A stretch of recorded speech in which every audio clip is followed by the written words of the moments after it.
judokate la plus titrée de l'histoire, Clarisse Agbenienou a failli de jamais rien savoir du destin extraordinaire qui l'attendait. Comme elle l'a confié à Audrey Crespo-Mara, elle est née morte et les médecins voulaient la débrancher. La judokate franco-togolaise de 30 ans Clarisse Agbenienou a failli de ne jamais voir le jour.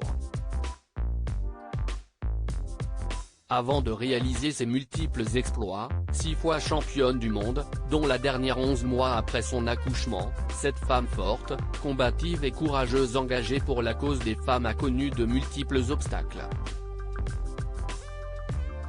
L'un d'eux remonte à sa naissance, en 1992.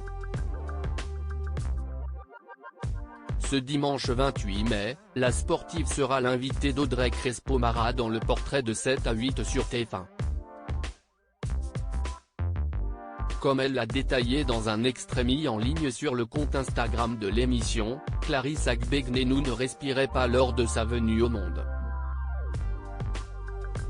Le personnel médical l'a alors crue morte, incitant sa famille à la débrancher.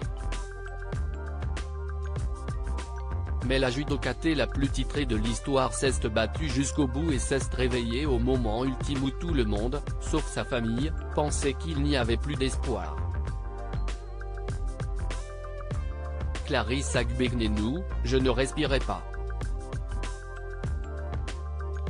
Ils m'ont réanimé, mais ils ont dû m'opérer, et derrière, je suis tombée dans le coma. Ils ont dû m'opérer et me réanimer parce que j'avais un rein qui était mal formé, a détaillé la championne. Des photos d'illustration accompagnent le portrait.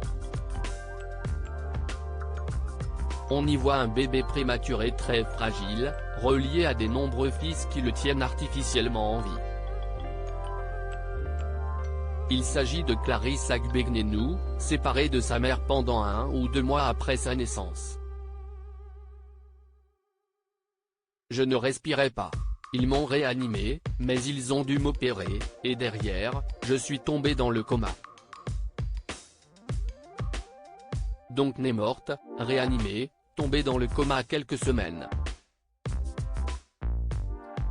La sportive a raconté à Audrey Crespo-Mara qu'à la suite de ce constat, les médecins ont dit à ses parents qu'il n'était plus possible de la réanimer, qu'elle n'allait pas revenir.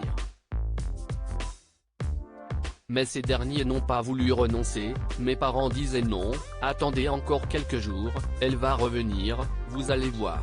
Quelques jours ont passé, et si est finalement au moment le plus critique que le miracle s'est soudain produit, un beau jour, ils sont venus, et ils se sont dit, bon, là, si est trop tard.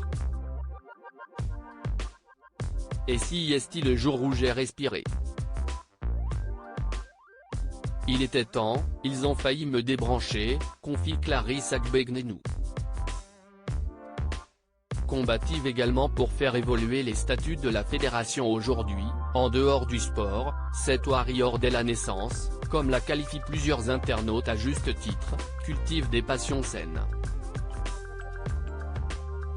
Je suis dopée à l'allaitement de ma fille, à son parfum, à la sentir, précise-t-elle notamment, un sourire radieux attestant de toute la joie de cette complicité avec Athéna, sa petite fille. 10 mois seulement après avoir accouché, la jeune maman indiquait sa volonté d'être accompagnée par son trésor, elle sera partout avec moi, déclarait-elle juste après les championnats du monde de Doha. Elle avait réussi à faire changer les statuts de la fédération. Désormais, les enfants de moins d'1 an peuvent accompagner leur mère dans les salles d'échauffement, ce qui n'était pas le cas avant. Une évolution nécessaire, ouvrant ainsi la voie à de nombreuses autres sportives qui avaient récemment repris leur carrière après être devenues mères, acquises grâce à la combativité de Clarisse Agbenienou. Views is post on Instagram à post shared by Audrey Crespo-Mara @AudreyCrespom.